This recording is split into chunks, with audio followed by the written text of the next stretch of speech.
Mayong adlaw katawhan sa Dios sa Archdiocese sa Osamis. Akong timbaya sa mga mag-uuma o mga mananagat. Ako pong timbaya sa mga nagasaulog karon sa ilang mga birthdays, sa ilang mga anibersaryo. Salamat kaayo sa atong pagtambayayungay. Importante kaayo nga ang mga kaparian o katawhan magtambayayungay tungod og alang sa usa ka pundok diin ato gayud nga gisaulog o gipasalamatan ang atong Ginoo. Kung kita, we are one in a parish, and then we celebrate the Holy Eucharist, and we become prayerful, nindot na gyud kayo kana. Sa di pa ko mapadayon, ako di ay birthday greetings, meaning adlaw Miyerkules, Enero 14, ngadto nila ni Father Giovanni Banet Cañete, o ginguman usab ngadto ni Reverendo Padre Andeljan Baran. Busa ngadto ni Father Banet Cañete, happy birthday. Ngadto po ni Father Andeljan Baran, happy birthday. O ako usab nga birthday greetings ngadto ni Flornina Alboro Roma nga taga Bonifacio, Misamis Occidental.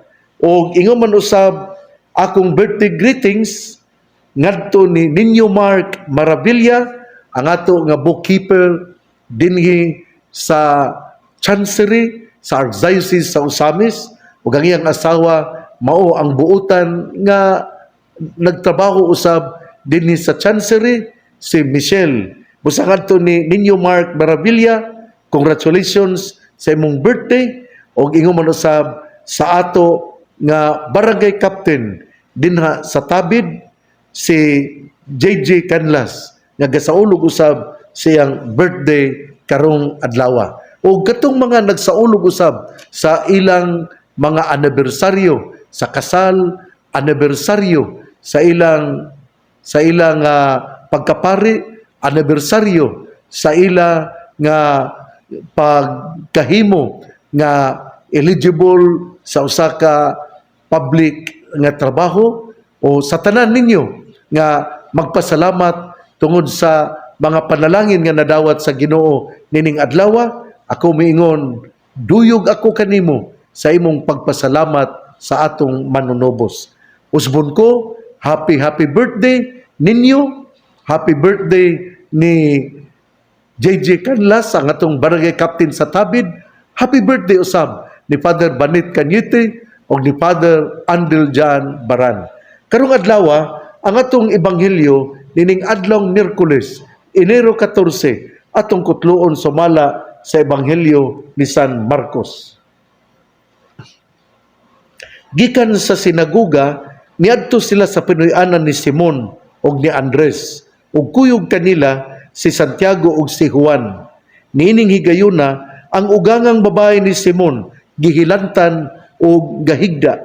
Sa pag-adto gayon ni Hesus didto, gisuginlan siya may tungod sa masakiton. Giduol ni Hesus ang masakiton, gikuptan ang kamot o gipabangon. Diha gihuwasan sa hilanat ang masakiton ug unya misilbi siya kanila. Sa pagsalop na sa adlaw, gidala sa mga tawo ngadto kang Hesus ang tanang masakiton ug ang mga giyawaan. Ang tanang tawo sa lungsod didto magpundok at tubangan sa balay.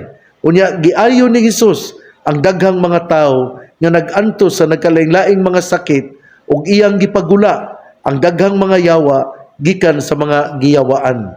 Wala niya tuguti ang mga yawa sa pagsulti kay nakailaman sila kaniya. Kadlawon pagani mibangon si Hesus ug milakaw, migawas siya sa lungsod ug miadto sa kadapit nga awaaw ug didto siya nagampo. Apan si Simon ug ang iyang mga higala nangita kaniya, ug sa diyang nakit-an nila siya, sila miingon, ang tanan nangita kanimo. Apan mitubag si Hesus, mangadto kita sa kasikbit nga mga balangay, kinahanglan walihan ko usab sila, kay mao kini ang tuyo sa akong pag-anhi. Busa misuroy si Hesus sa tibuok Galilea, nagwali sulod sa mga sinaguga o gipagula niya ang mga yawa gikan sa mga giyawaan. Ebanghelyo sa atong Ginoo, daygon ikaw o Kristo. Mga igsoon, ang atong ebanghelyo karon daghan gyud kaayo og pagtulunan. Una, si Jesus milakaw o miadto siya sa balay ni Simon. Nya miuban usab kanila, miuban usab kaniya si Santiago ug si Juan ug si Andres. Ako ning gisulti ba tungod kay kana bitawng sense of unity ang mga sumusunod disipulo ni Jesus aduna gyud gitawag og unity. Nakig-uban sila, miduyog sila, nakig-uban-uban sila kang Hesus. Muna nga alang niadtong mga kaparian magpundok gyud ta ug maghimo kita og usa ka community. Alang sa mga kaparian, importante gyud kaayo kining gihimo nga gihatag nga ehemplo ni sa atong Ginoo din iyang gikuyog si Simon ug si Andres, si Santiago ug si Juan. Ang una niya nga mga disipulo. Nindot kay nino, hinumdumin niya na ninyo ha. Kung dunay mangutana ninyo, kinsa man yun ang una nga disipulo sa atong Ginoo. Hinaot nga makatubag kag moingon si Simon ug si Andres, si Santiago ug si Juan. Mao gid ni ang una nga mga disipulo sa atong Ginoo. Ya atong hinumduman nga ang human sila nagkuyog man gyud sila ug gidala si Jesus ngadto sa ugangan ni Simon kay nagmasakiton man in taon ang ugangan ni Simon. Atong hinumduman ha, ang sinugdanan gyud sa Katoliko Romano ang iyang nga mga ministers, ang iyang nga mga magwawali, ang iyang mga kaparian minyo man. Pero niabot ang panahon nga importante gyud kaayo nga dili minyo ang moalagad dinha sa Katoliko Romano. Nganuman kay kun siya minyo mabahin ang iyang panghuna-huna, labi na kung magsakit ang iyang asawa, magsakit ang iyang mga anak. Muna nga doon nagyoy wisdom ang hierarchy, ang Santo Papa, ngano nga iyang gimbutan nga okay nga kinahanglan ang moalagad isip pari sa Roman Catholic Church, kinahanglan dili magminyo.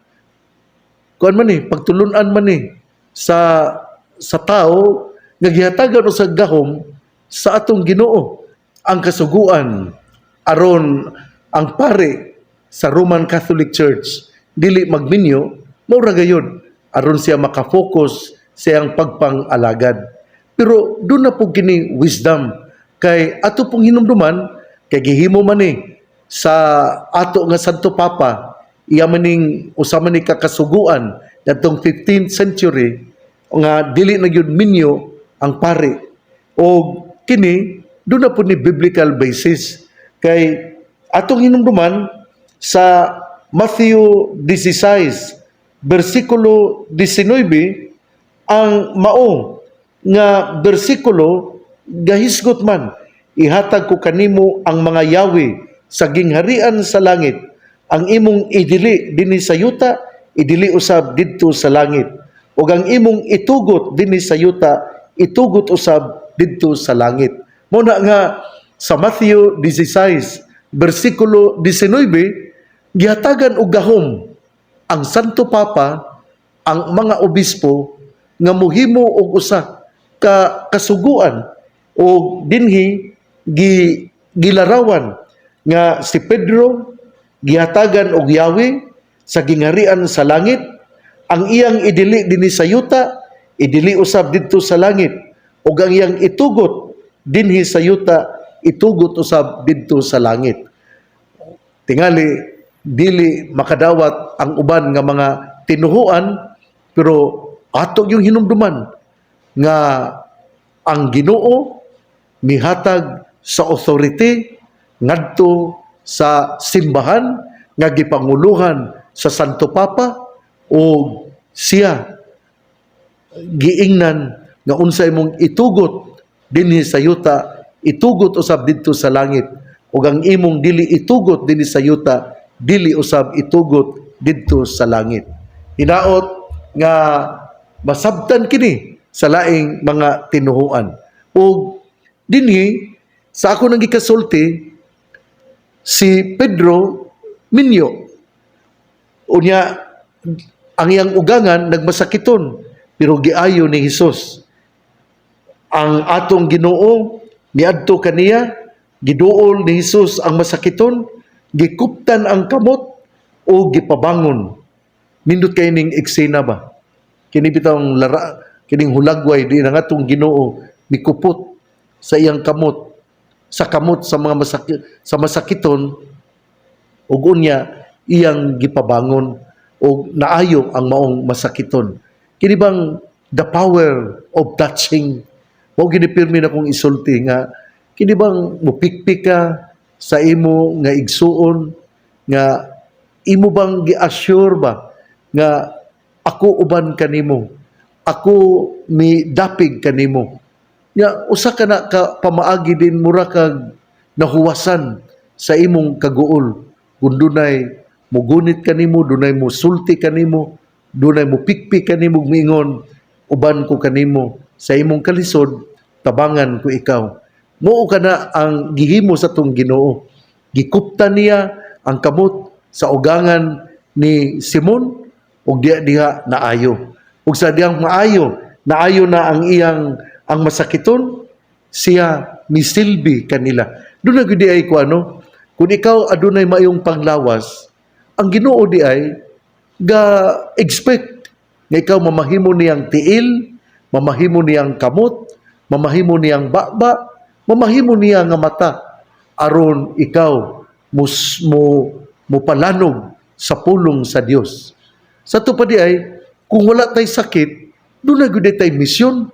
Ang atong misyon sa pagpangalagad, ang atong misyon sa pagwali sa pulong sa Dios, ang atong misyon nga gahatag kita og paglaom labi na gayon sa mga nawad-an sa paglaom, kay mamahimo kita nga mga misyonero sa paglaom.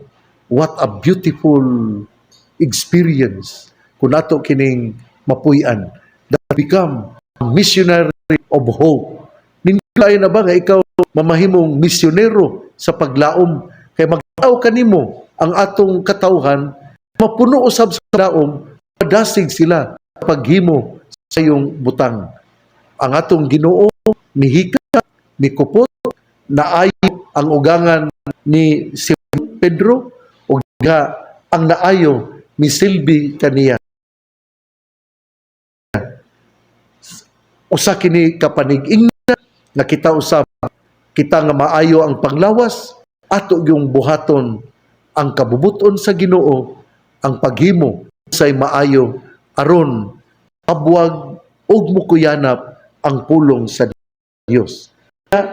Nindot ani tungod ilang nakita sa tao nga uy, naayo ang ugangan ni Simon Pedro. Diha wa pud magpaiwi ang mga tao. Nagdala sila og mga masakiton, ang mga giyawaan, iya pod il nga gidala og ang tanan giayo ni Hesus.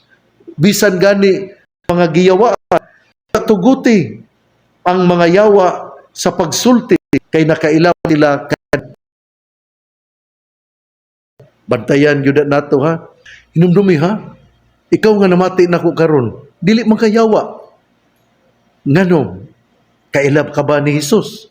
Ang yawa gali nakaila ni Hesus. Pero kung di ka nakaila ni Hesus, mas grabe ka pa di ay kaysa yawa.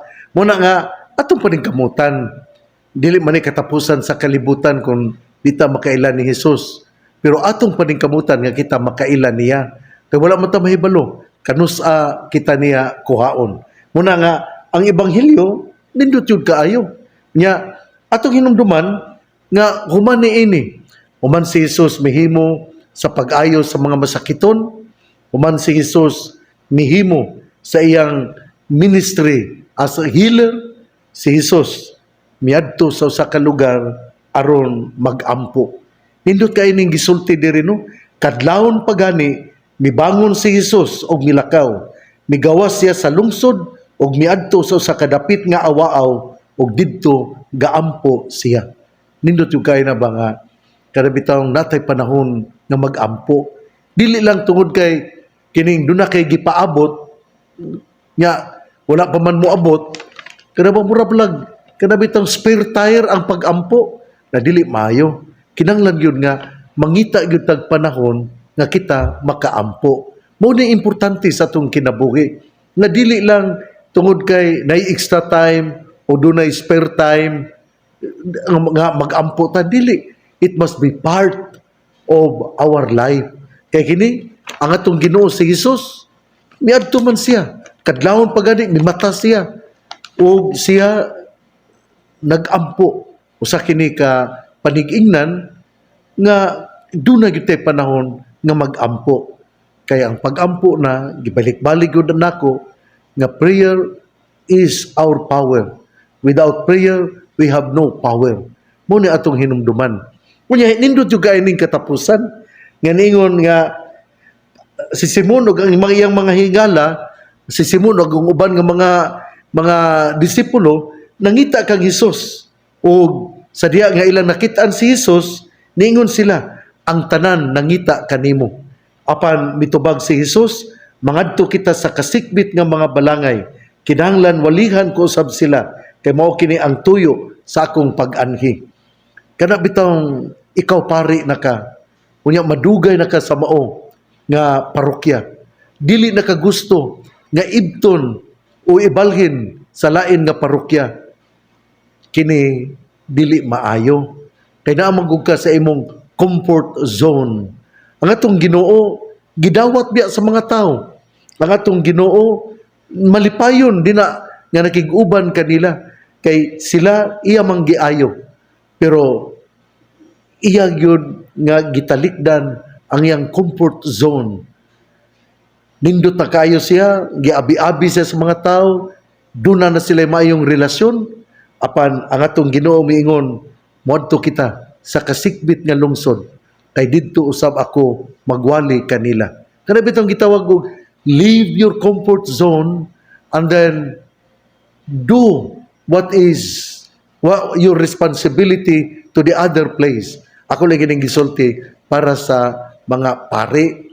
Na kanang mga pari nga dili na gusto mubiya.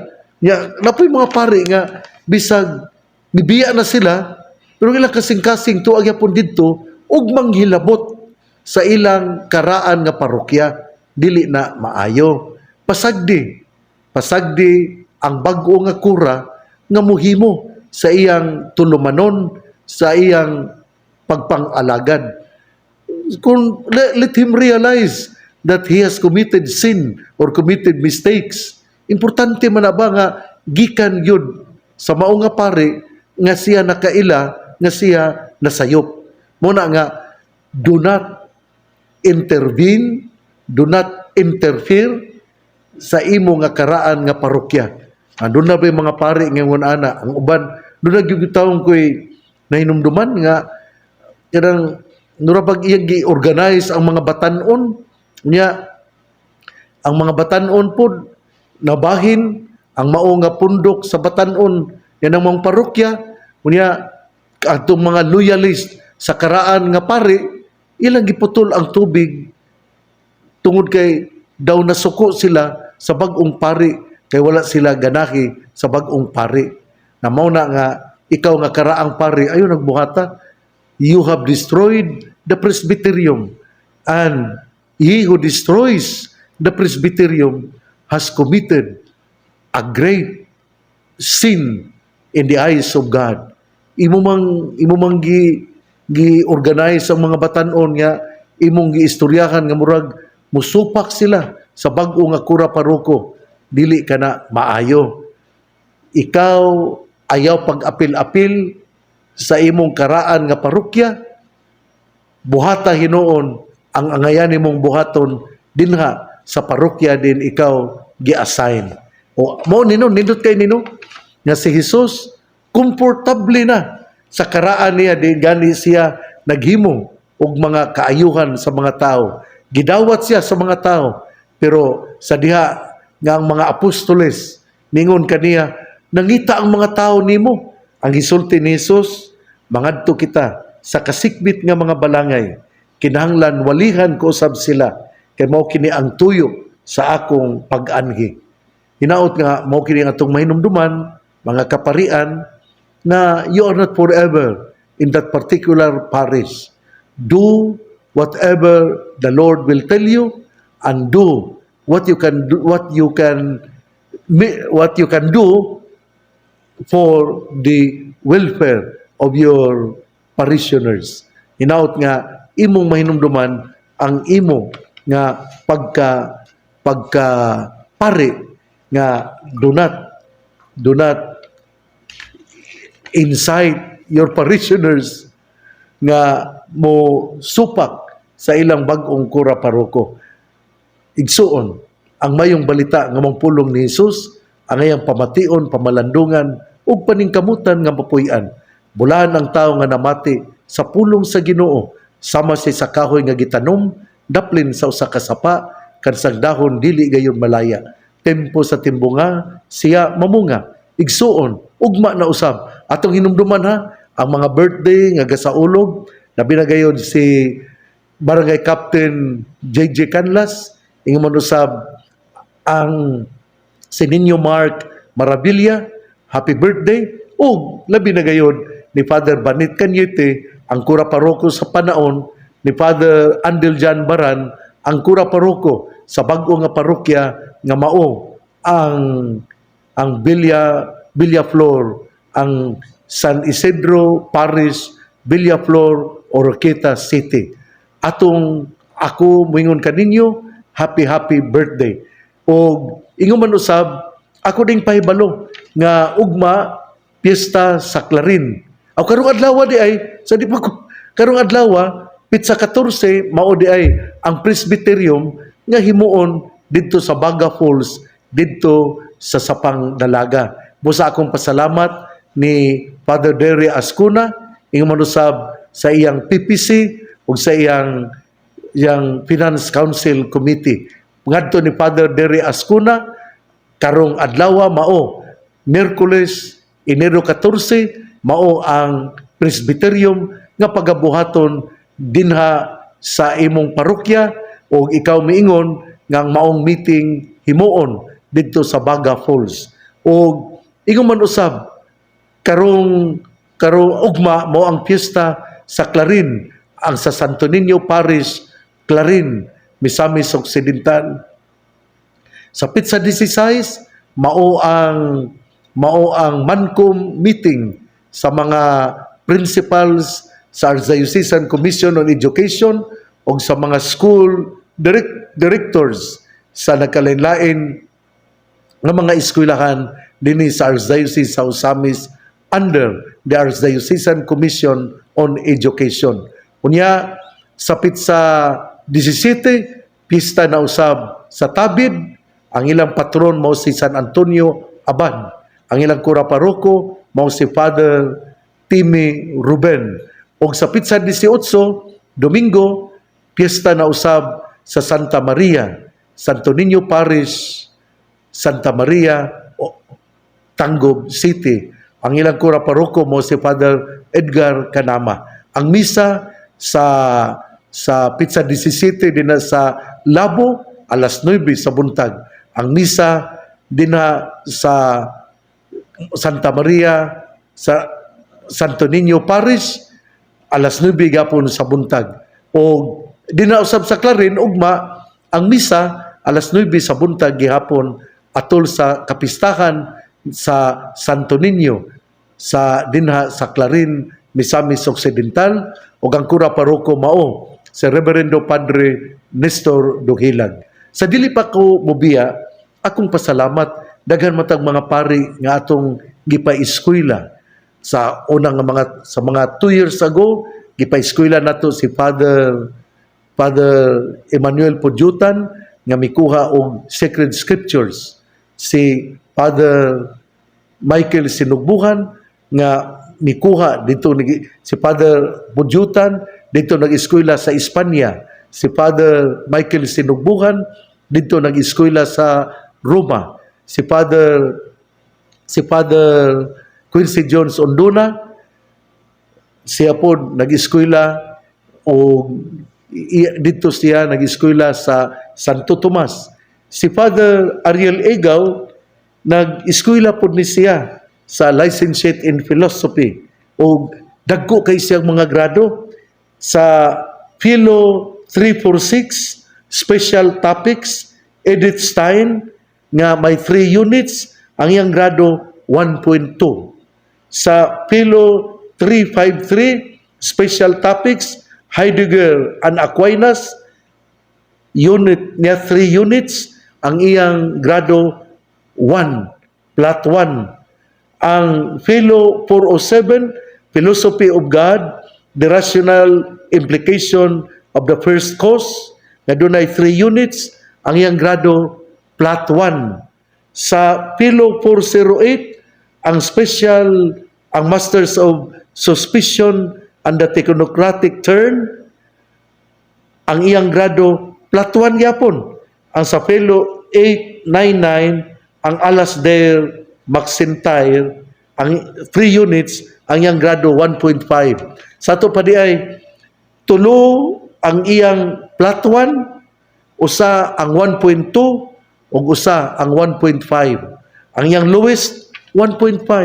Salamat Father Ariel Egaw, ato ni siya nga gigroom nga makatapos sa iyang licentiate sa philosophy, unya maghimo usab sa kining gitawag tingali og doktor sa philosophy niya.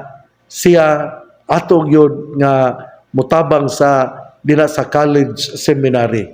Busa usbon ko daghan gyud kaayo si Father JC Langgam usab nga eskwela bahin sa kining pastoral theology o dase sa Manila gihapon.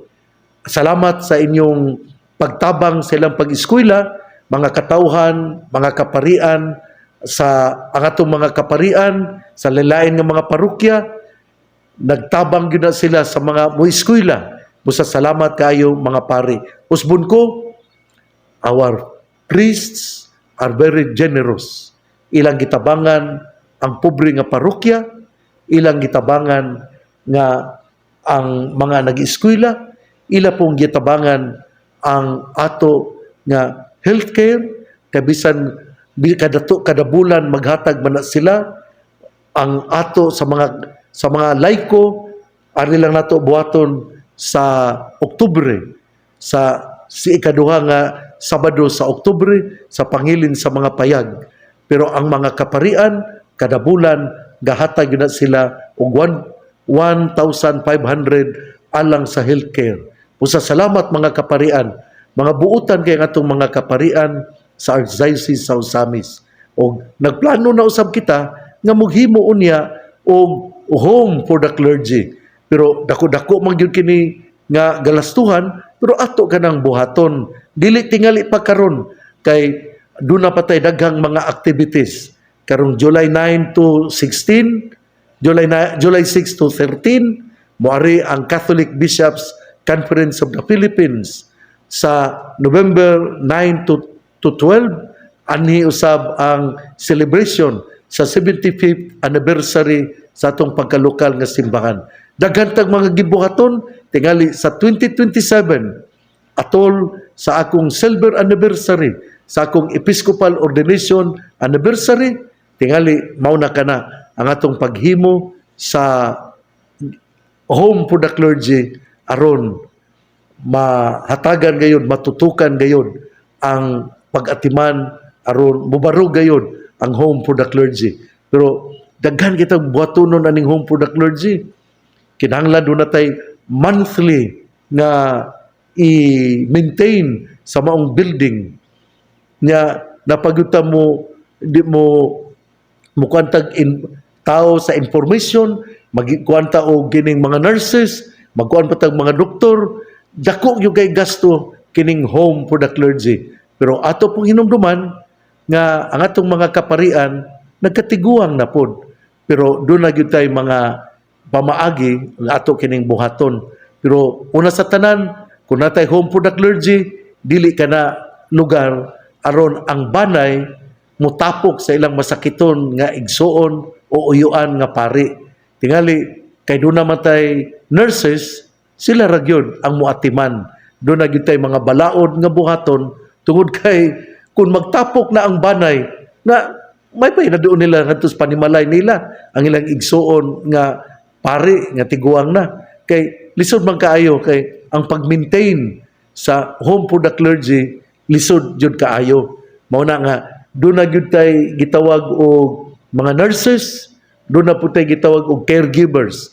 Mao na nga dili pwede nga magpuyo ang usa ka uyuan o usa ka pag-umangkon sa maong pari atong ihatag ang maong pag-atiman ngadto sa caregivers. Kay magsweldo gyud ta sa atong caregivers. Igsuon ang pangaliya sa mahal nga Birhen Maria nga gisangpit sa mga misamisnon nga birhen sa kuta, ang Ginoo magapanalangin kanatong tanan sa ngalan samahan sa Anak ug sa Espiritu Santo. Amen.